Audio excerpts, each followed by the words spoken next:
नमस्कार दोस्तों, स्वागत है आपका किस्मत की रेखा में एक बार फिर से। किस्मत की रेखा। आज हम विस्तार से चर्चा करने वाले हैं एक ऐसी ज्योतिषीय घटना की जिसका इंतजार हर ज्योतिष प्रेमी करता है। शनिदेव उत्तर भाद्रपद नक्षत्र में गोचर करने वाले। यह घटना 28 अप्रैल 2025 को शुरू हुई है और इसका प्रभाव 3 अक्टूबर 2025 तक रहने वाला है। लेकिन जैसा कि आप सब जानते हैं, शनि के इस गोचर का असर क्षणिक नहीं होगा। शनि के किसी भी गोचर का असर यूं चुटकियों वाला नहीं होता। सबसे स्लो मूविंग प्लैनेट है, धीरे धीरे आते हैं, बहुत लंबे टाइम के लिए किसी भी एक नक्षत्र में या उसके पद में या फिर पूरी राशि में 2.5 साल तक रहते हैं। हमारे जीवन में धीरे धीरे अपनी छाप छोड़ते हैं और 2027 तक इसकी पुनरावृत्ति भी देखने को मिलेगी। चलिए सबसे पहले जान लेते हैं कि ये उत्तर भाद्रपद नक्षत्र आखिर है क्या। जब तक नक्षत्र को नहीं समझेंगे तब तक किसी भी ग्रह के वहां पर गोचर से वहां आ जाने से क्या रिजल्ट आएंगे, इसका क्या पता लगा पाएंगे आप। इसलिए थोड़ा ज्योतिष के पहलू को समझते हैं। उत्तर भाद्रपद नक्षत्र जो है वो मीन राशि में आता है। इसके देवता हैं अहिर्बुद्धन्य, जो एक तरीके से एक डिवाइन स्नेक यानी कि एक दैविक सर्प है। यह नक्षत्र थोड़ा मिस्ट्री भरा होता है, थोड़ा कंफ्यूजन, थोड़ा जादुई। इसका गहरा असर होता है। ये नक्षत्र बहुत गहरा है और इसे अपने आप को, खुद को समझने से जुड़ा हुआ माना जाता है। Self realization. इसे वाइज मैन ऑफ द नक्षत्रास, यानी कि सारे नक्षत्र जो है 27 नक्षत्र, अभिजीत को जोड़े तो 28, इनमें सबसे ज्यादा वाइज मैन कहा जाता है क्योंकि इसमें बहुत गहरी समझ है, आध्यात्मिक ग्रोथ यानी स्पिरिचुअल ग्रोथ है और आपके कर्मों का बैलेंस देखने को मिलता है। इसकी एनर्जी हमें अपने अंदर झांकने, खुद को समझने और पुराने कर्मों का हिसाब किताब करने के लिए पुश करती है, यानी आपको धकेलती है। अपने अंदर जाओ, समझो अपने आप को। इसका सिंबल जो है वो है बेड यानी कि पलंग, बिस्तर। उसके 2 पैर जो होते हैं पलंग के, जो कि लाइफ के एंड पॉइंट यानी मोक्ष की तरफ इशारा करते हैं। यानी एक खास शक्ति इसमें मानी जाती है, वर्षोद्यमी शक्ति, जिसका मतलब है बारिश लाने की पावर, बारिश लाने की ताकत। यह नक्षत्र लाइफ के बड़े सवालों के जवाब ढूंढने, छुपे हुए राज समझने और लाइफ में स्टेबिलिटी लाने में बहुत मदद करता है। इसके चारों फेज यानी कि हर नक्षत्र के जो 4 पद होते हैं वो चारों फेज मीन राशि में ही आते हैं।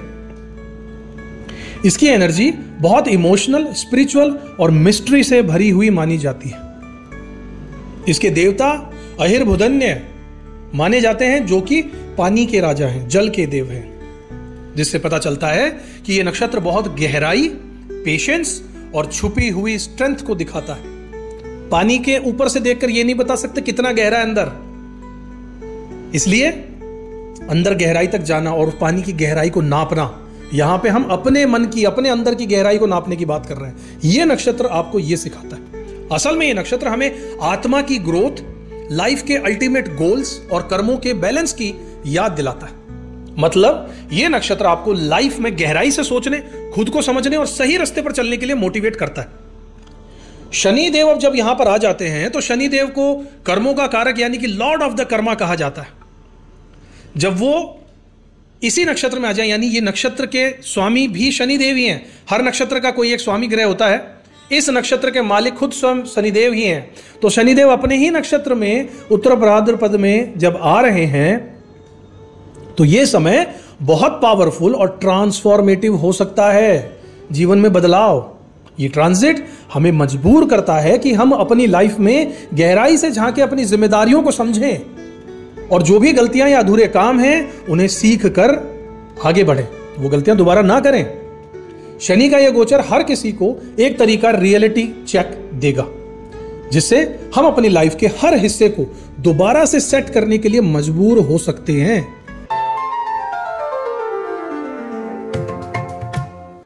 अब शनिदेव आपके 7वें घर में ट्रांजिट कर रहे हैं, जो आपकी शादीशुदा जिंदगी, पार्टनरशिप और बिजनेस रिलेशनशिप में काफी बदलाव लाने वाली लग रही है। इस समय आपकी लाइफ में रिलेशनशिप्स को लेकर कार्मिक लेसन्स बहुत स्ट्रांग हो जाएंगे। यानी जो भी आपके पुराने कर्म या अधूरे सबक हैं वो सब सामने आ सकते हैं। कई बार ऐसा महसूस हो सकता है कि पार्टनरशिप या शादी में कुछ टेस्टिंग सिचुएशन आ रही हैं, जैसे कम्युनिकेशन का गैप आ सकता है, मिसअंडरस्टैंडिंग हो सकती है, या एक्सपेक्टेशन से टकराव हो सकता है। पार्टनर कुछ और सोच रहा है, आप कुछ देना चाह रहे हैं, दोनों की सोच में फर्क आएगा। छोटे मोटे तनाव इस तरीके के होंगे।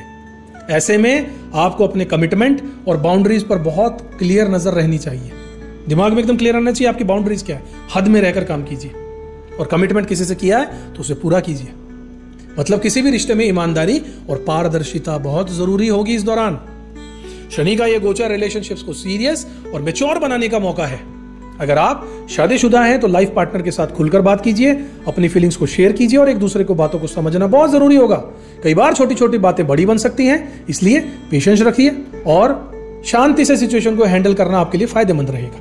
अगर आपके रिश्ते में पहले से कोई अनबन या फिर दूरी बनी हुई है तो अब उसे सुलझाने की कोशिश कीजिएगा, क्योंकि शनि आपको पुराने कार्मिक इश्यूज से मुक्ति दिलाने के लिए यह मौका यहां पर देने वाले हैं।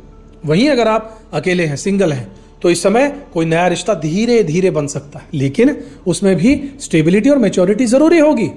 कैजुअल या स्पिरिचुअल कनेक्शंस टिकेंगे नहीं। मैच्योरिटी और प्रैक्टिकलिटी बहुत जरूरी होगी। बिजनेस पार्टनरशिप में भी ऑनेस्टी, ईमानदारी, सही प्लानिंग बहुत जरूरी। किसी भी नए कॉन्ट्रैक्ट या डील में जल्दबाजी मत कीजिएगा। हर डिटेल ध्यान से पढ़िएगा। भरोसेमंद लोगों के साथ ही काम कीजिएगा। शनि का असर होता है कि अगर आपने कोई गलती या लापरवाही की तो उसका रिजल्ट तुरंत या धीरे धीरे सामने आ सकता है, इसलिए हर कदम सोच समझकर उठाइएगा। इस समय में हेल्थ पर भी ध्यान रखना होगा, खासकर दिमागी स्ट्रेस, मेंटल स्ट्रेस या एंग्जाइटी से बचना होगा। रिलेशनशिप्स में टेंशन या बहस से आपकी सेहत पर असर पड़ सकता है, इसलिए स्ट्रेस मैनेजमेंट टेक्निक जैसे कि मेडिटेशन, योगा या कोई रिलैक्सिंग एक्टिविटी को जरूर कीजिएगा। अगर कोई कानूनी विवाद या लीगल इशू चल रहा है जीवन में तो पेशेंस रखिएगा, धैर्य रखिएगा। कोशिश कीजिएगा कि बात कोर्ट कचहरी तक न पहुंचे। मिल बैठकर सुलझाना ज्यादा अच्छा रहने वाला है।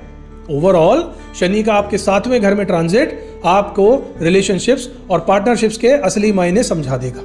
ये समय आपको यह सिखा देगा कि लॉयल्टी, पेशेंस, मैच्योरिटी और सही बाउंड्रीज ही किसी भी रिश्ते की नींव होती है। अगर आप इन क्वालिटीज को अपना लेंगे तो ये फेज आपके लिए बहुत रिवॉर्डिंग रहेगा, फायदेमंद रहेगा।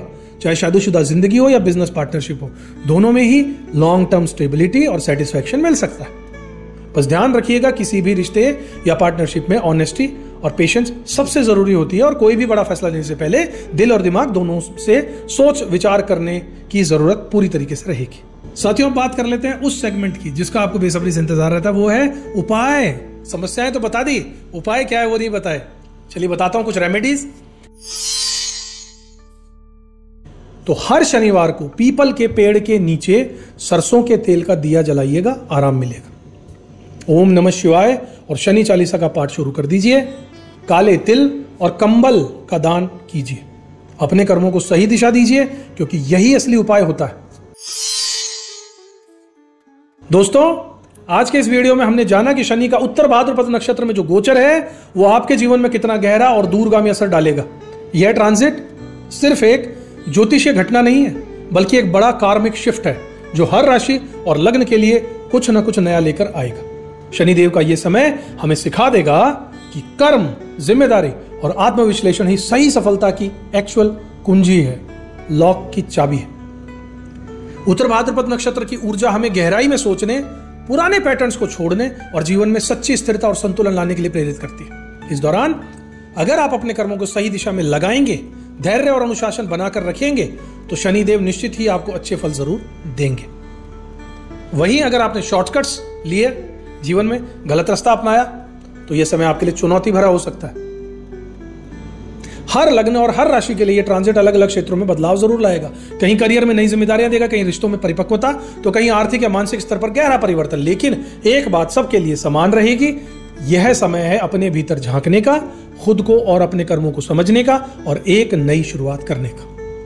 अगर आपको ये वीडियो पसंद आया हो तो लाइक और सब्सक्राइब जरूर कीजिएगा, ताकि ऐसे ही और महत्वपूर्ण जानकारी आप तक समय समय पर हम पहुंचाते रहें। अपने अनुभव या सवाल कमेंट में जरूर लिखिएगा। मैं पूरी कोशिश करूंगा कि हर सवाल का जवाब आपको जरूर दूं। याद रखिएगा, शनि देव न्याय प्रिय हैं, जो जैसा करेगा वो वैसा भरेगा। अपने कर्मों को सकारात्मक रखिए, पॉजिटिव रखिए, अपने जीवन में अनुशासन और ईमानदारी लेकर आइए और शनिदेव की कृपा से जीवन में आगे बढ़ते रहिए। अगले वीडियो में फिर से मिलेंगे एक नई ज्योतिषीय चर्चा के साथ। तब तक के लिए अपना ध्यान रखिएगा, अपने कर्मों पर विश्वास रखिएगा, हमेशा आगे बढ़ते रहिएगा और कमेंट बॉक्स में जाकर लिखिएगा जय शनिदेव, जय श्री राम। किस्मत की